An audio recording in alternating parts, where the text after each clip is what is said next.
Oh boy, crypto market's still pumping. Here we go. Welcome back to another video. Let's look at the crypto markets. Let's see how we've been moving over the last few days. So we can see Bitcoin is sitting at 43,280. We'll come on to look at the chart shortly. Ethereum broke the $3,000 mark. We hinted this. We mentioned this midweek with the Ethereum 1559. I made a few videos touching on that, and it's been received well. It went ahead without any glitches, and now we're starting to burn coins. It's definitely going to have a positive impact on the Ethereum price, as we can see here. So we broke an important $3,000 mark.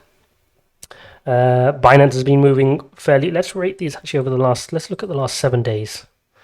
Where are our movers? So Ethereum's pumped 10% just over the last 7 days. That's phenomenal for the market cap that Ethereum's operating at.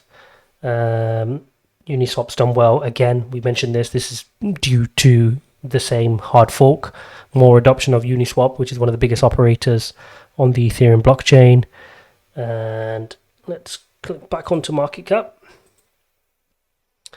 And we can see over the last month, Bitcoin's now recovered 33%. It feels like only yesterday that we were on the 29 mark, 30 mark, struggling with a lot of people posting, oh, Bitcoin's going to 20. Oh, it's going to 15. Wait, don't buy.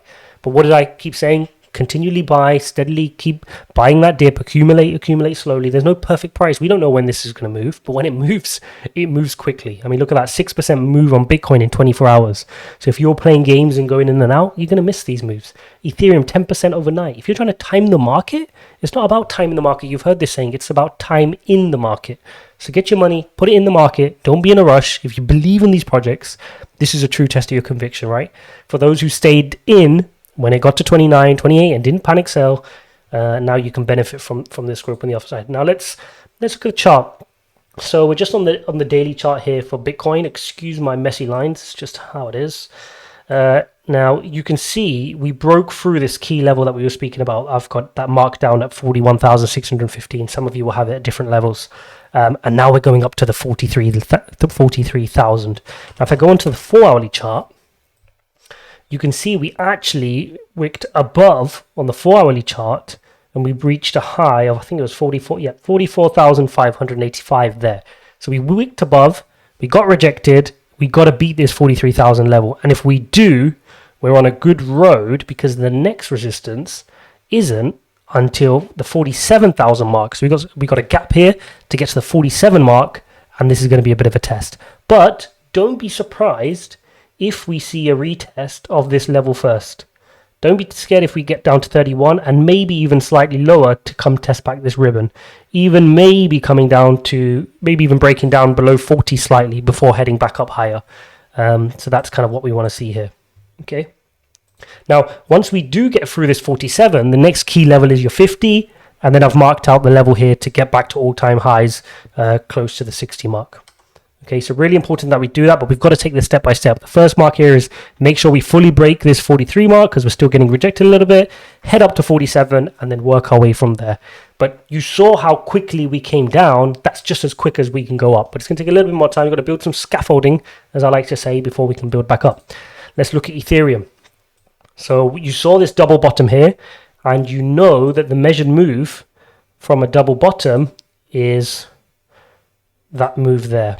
Okay, so just very roughly speaking, post the breakout, we were looking at the point of the breakout being here, and you can see that the price target was just at 3,065, and we broke up above that there. Okay, see if I can get a better shot of that. There we go. So you can see that was our price target off the double bottom move, and we've broken out through that. So if you were trading that, feel free to take some profits there. I wouldn't be surprised now if we come back down, test these marks again, similar to Bitcoin. These guys will move in unison. Come test that back this level here before heading back higher. That's the idea here, okay? Let's take a look at Cardano at 145 at the moment. Cardano's doing really well. It's a big part of my portfolio, Cardano. So we can see here that from this bottom here, had you started accumulating here at this bottom, which was when? Just 20th of July, not long at all. So about 17 odd days ago, you would be sitting pretty at 45% gain. Okay, now for those of you who are accumulating well before that and you didn't panic sell, congrats, because you're still in the game. And now we just got to break through this dotted red line you can see here. Just got to break past these resistances to get to higher levels, and your next level is the 1.61 level there, which you can draw that there roughly. Okay, so that's where we want to head to. If we can make a higher high here, so if you see, we just got to make a higher high here, which is where we're kind of moving here on the 4 hourly chart. So we just want to break that higher high, close, and then we can get above. Okay, now the important thing coming back to Bitcoin and coming back onto the daily chart is you can see this long-term downtrend. You can see this long-term white line downtrend we have here. This is the critical trend we've broken out. So this trend has started all the way from April all the way down. This was the trend, and we've just broken out this trend, and it was confirmed when we closed above this line here, this 41,000-ish line. So now we can get a test back of this line, which is what I'm saying. That can easily go down to 39, 38 sort of mark to test that. And we've got to bounce strongly with volume in order to carry on the journey, which I was saying, to the 47 mark, break that 47 mark, head up to 50, then we can go to all-time highs. Okay, now let's have a look at a few of the fundamental points and things that could be driving this. Obviously, there's a whole bunch of technical analysis which could be causing this, but what could be causing it from a fundamental point of view? Well, let's look at this chap. Who's this chap? This is the Bitcoin, crypto skeptic, Jamie Dimon.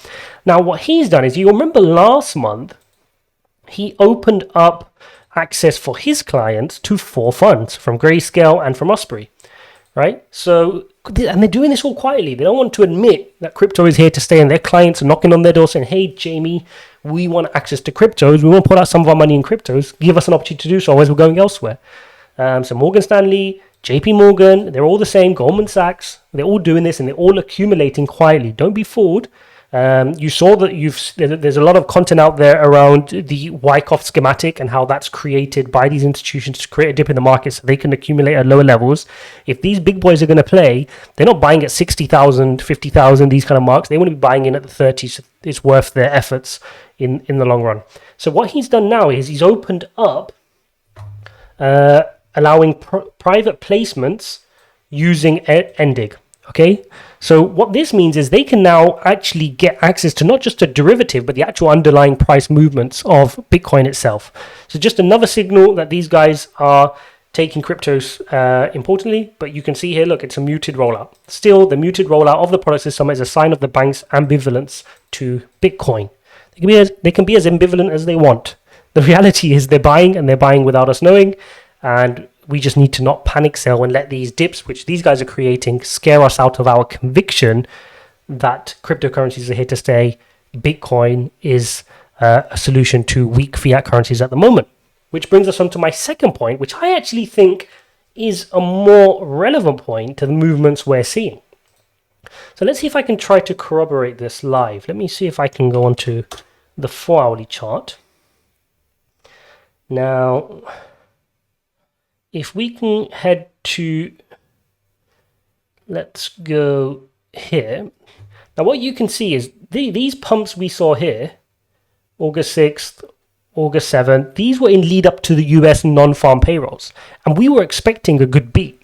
And the non-farm payrolls came in surprisingly to the upside. I made a video on that, so please check that out. And I wouldn't be surprised if there was a correlation between investors understanding that as jobs start to increase, and if we're seeing a trend back towards people in their jobs, this could lead to elements of inflation, and this could then lead to people moving to Bitcoin as a hedge against inflation. Okay, so there's definitely something there as a correlation between the non-farm payrolls and the price movement in Bitcoin.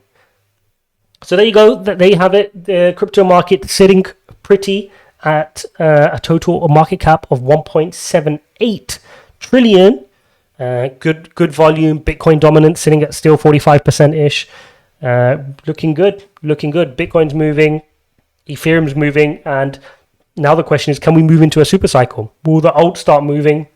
We've seen Cardano doing well, XRP moving well, Dogecoin's pumped 12% finally over the last 24 hours. Uniswaps moved well, we mentioned, due to the London hard fork. So if we can start seeing these, if we can see single-digit moves in Bitcoin, then you can expect some double digits in some of the altcoins. And if Bitcoin moves in double digits, then we can expect even more from those altcoins in solidarity. So there you have it. That's your cryptocurrency update on this Saturday. Be careful if you're trading on the weekends. It's always lower volume, so take caution trading on the weekends. And the prices we see on the weekends are never confirmed until we see those same prices maintained and closed on a weekday close. That's just how the crypto markets are. So there you have it. Crypto update. See you guys in the next one.